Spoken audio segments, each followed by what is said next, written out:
Good morning, everyone. I'm delighted to welcome you to Swindon University Technical College. Let's be clear why this fantastic technical college is here. It's because of the Conservatives. It's because the Conservatives believe in vocational education, because we believe in children getting the skills businesses need, universities playing their part in schooling, and crucially, because we've got the strong, healthy economy to deliver that. We're giving our children a great start in life, and everyone in this hall should be proud of that.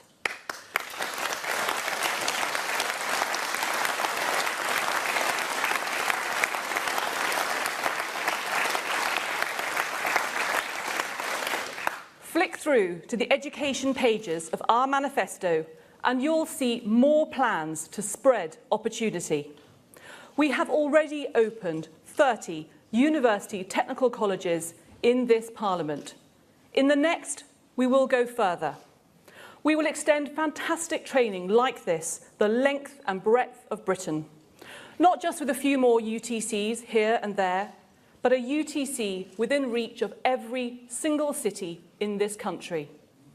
This manifesto sets out what else we offer the next generation.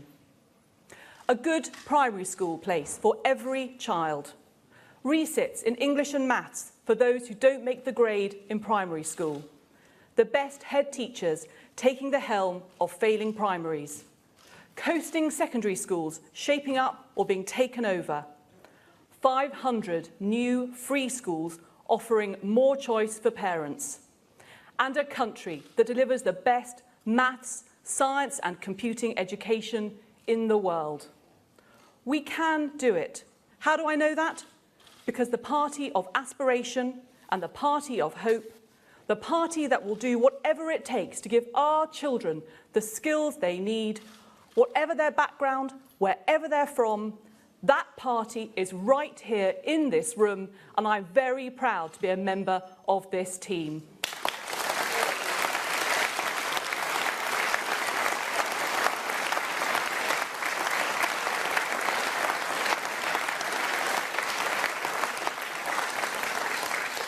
And now, ladies and gentlemen, I'm delighted to introduce the man who has made that investment in the next generation possible. The man who has led the way in turning our economy around. Please will you welcome the Chancellor of the Exchequer, George Osborne.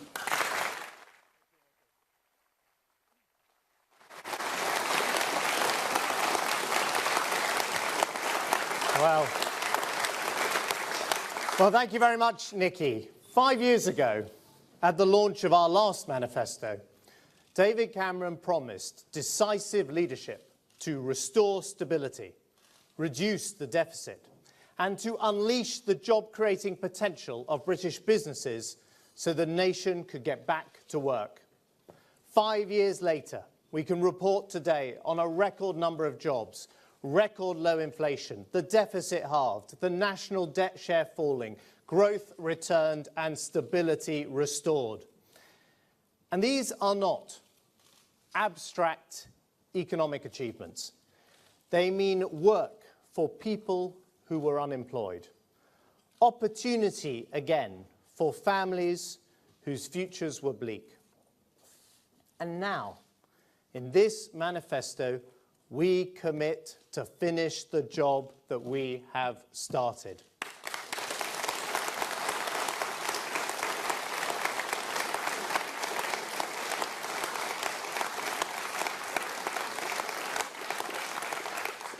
We commit to entrench the hard-won economic stability of this country, without which nothing, not the dreams of families, nor the hopes of businesses, nor the requirements of our NHS and our public services can be met. And where others want to risk everything Britain has achieved, with a never-ending deficit, more debt and borrowing that can only possibly be paid for with higher taxes, we in this manifesto offer the economic security that comes from eliminating our deficit, running a surplus, controlling welfare and paying down our debts. And where others threaten jobs and homes, with an anti-business agenda and a return to economic chaos.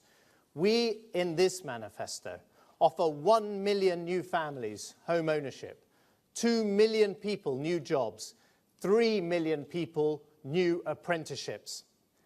And where others seek to divide our country, cancel investment in the regions, and contemplate an alliance with Scottish nationalism, this manifesto offers a truly national recovery felt across our United Kingdom. And for the first time in any manifesto, there is a comprehensive, credible blueprint to close the north-south gap in Britain with our plan to build a northern powerhouse.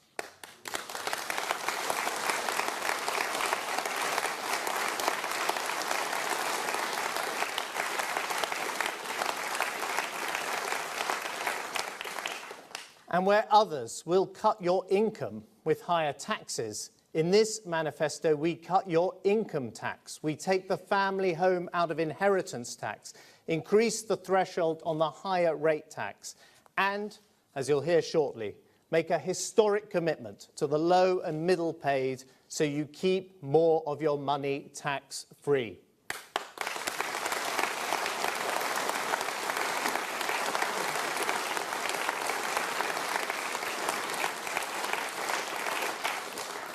We stand before you with a track record of restoring sanity to our public finances, creating jobs and growing the economy. But we are the first to say the job is not done, which is why our manifesto is full of new ideas. So we stand here with a plan which helps give you and your family security at every stage of your life. For this is unashamedly a manifesto for the working people of Britain. It's an offer of hope and reward, and it's a commitment to a brighter and more secure future for this country which we love. Thank you.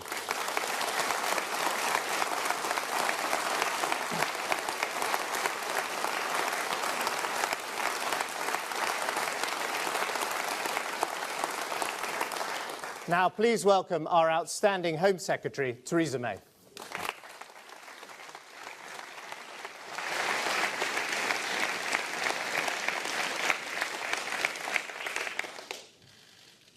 George has just spoken to you about our economic security, which is the foundation stone of everything that we do.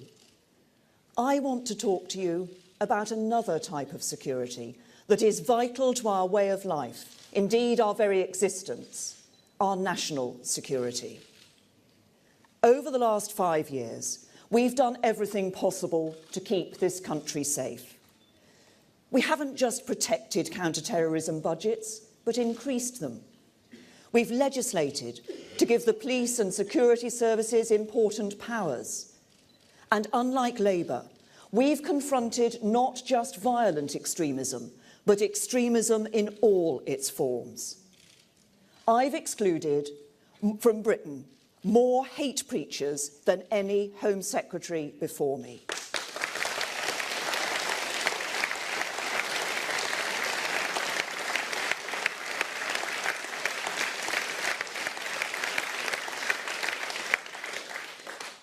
And the likes of Abu Hamza and Abu Qatada, who thwarted the system for years, are safely out of the country.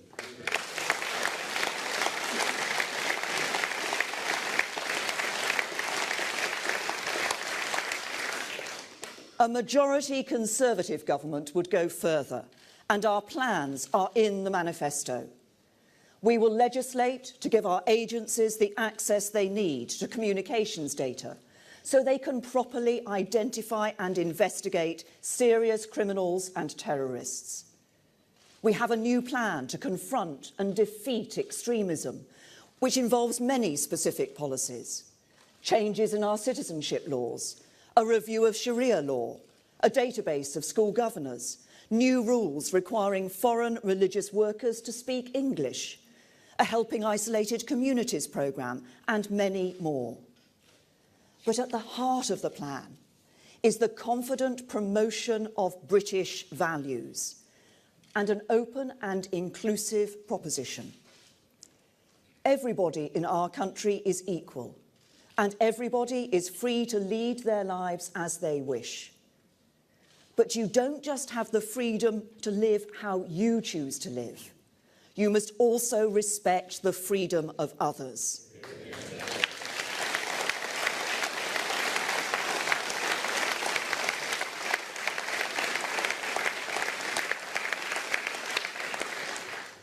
And if you don't, if you choose to reject our values and the basic principles of our society, we will no longer tolerate you.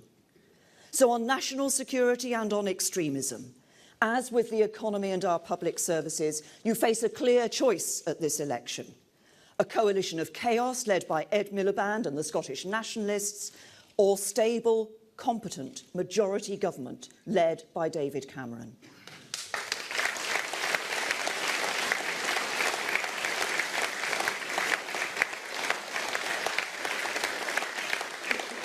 Now, I've worked with David for many years. For the last 5 years, I've been Home Secretary and he's been Prime Minister. I've seen the difficult decisions he's had to take in some of the toughest of situations. I've watched him tackle some of the gravest threats our country has ever faced. I know that there is no one better to lead our country when the world is as dangerous and uncertain as it is. No one who is more dedicated to keeping our country safe.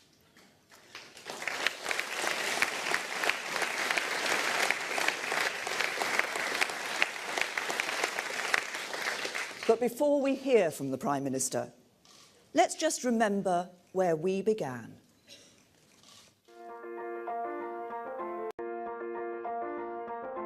When they left power, Labour left a note.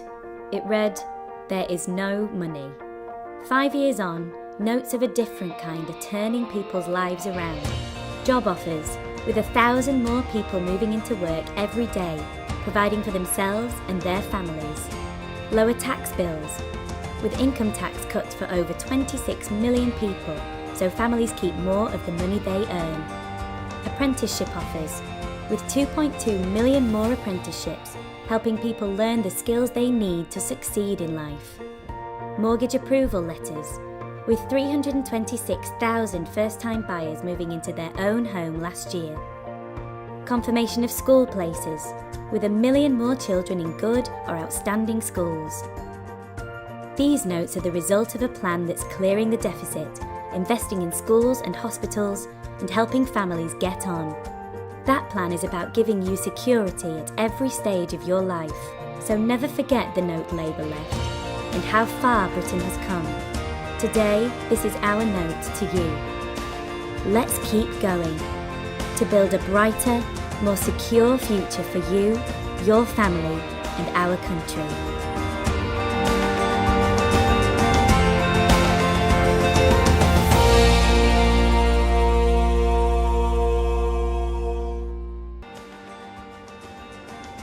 Ladies and gentlemen, please welcome the leader of our party, the Prime Minister, David Cameron. Good luck. Thank you. Thank you. Thank you very much. Thank you. Thank you. Thank you. Thank you very much. Thank you. Thank you. Isn't it great to be here at this remarkable University Technical College? It was conceived, born and raised under this government. And it is a demonstration that while we've been clearing up the mess that we were left, we've also been building for the future of our country and the education of our young people. And I want to pay tribute to Angela for the great leadership that you're showing and the great education you're going to provide here in this remarkable school.